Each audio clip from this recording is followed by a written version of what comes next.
Bonjour, mon nom est Simon Lebrun, directeur de course pour le défi Canot à glace Montréal. Aujourd'hui, je vous présente le parcours 2015 et je commence par le quai de l'Horloge. C'est un endroit vraiment important pour la course puisque du quai de l'Horloge, d'un côté, on peut observer le départ et l'arrivée de la course et de l'autre côté, à ma gauche, c'est intéressant parce qu'on voit pratiquement 95% du parcours. Donc, c'est ici qu'on peut voir les équipes passer très près puisqu'elles prennent avantage d'un courant remontant qui les mène vers le haut du port. Mais si on vient avec toute la famille, il y a toutes sortes d'activités à faire. On peut faire de la raquette gratuitement, on peut manger de la bouffe de rue, on peut danser avec les amis pour se réchauffer. On installe des foyers aussi avec des vrais feux de bois. S'il fait un petit peu plus frais, c'est toujours sympathique.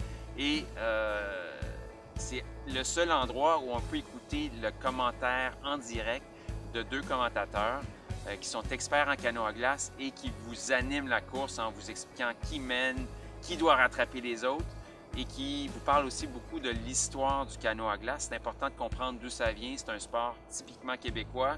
Donc, n'oubliez pas, si vous cherchez un endroit où aller voir la course, le quai de l'Horloge au Vieux-Port de Montréal.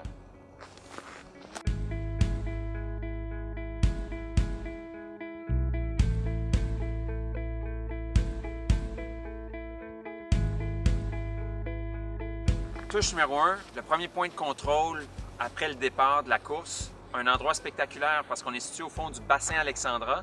C'est garanti qu'ici, il y a une couche de glace. Donc, le premier endroit où on peut voir les équipes sortir le canot de l'eau, l'embarquer sur la banquise et pratiquer ce qu'on appelle la trottinette lorsqu'ils font pousser le canot rapidement sur la glace. C'est un des endroits aussi où on a beaucoup d'action parce que forcément, si c'est la première marque après le départ, il y a de nombreuses équipes qui y arrivent en même temps et il y a bousculade, collision, ça parle fort.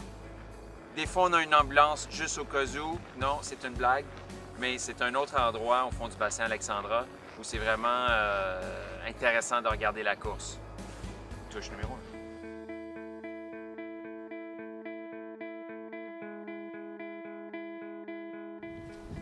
On est situé au quai 12 Nord dans le secteur du port de Montréal et c'est ici que sera situé le point de contournement numéro 2. Donc, après avoir passé le point 1 situé au fond du bassin Alexandra, les équipes de canotiers et de canotières vont se diriger point 2 ici, tourner autour d'une bouée suspendue à plusieurs dizaines de mètres au large du quai et ensuite faire route vers le courant Sainte-Marie et ensuite le parc Jean-Drapeau.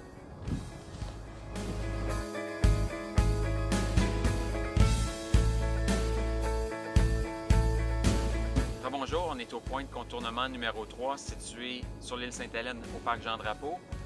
Et puis c'est ici qu'on va avoir vraiment un bon angle sur la course parce que on va pouvoir voir les équipes de canotiers qui vont tourner la pointe du Havre et puis tenter de traverser le courant Sainte-Marie. Et on voit que le courant derrière nous, grâce aux glaces, est un courant hyper fort. Et ils vont non seulement se battre contre le courant, mais devront évidemment contourner ou se battre contre les glaces et venir tourner autour d'une bouée qui sera suspendue au large du quai ici à quelques dizaines de mètres. Après avoir contourné cette bouée-là, ils devront retourner en direction de l'horloge et effectuer, dépendant de leur catégorie, 2 ou 3 autres tours.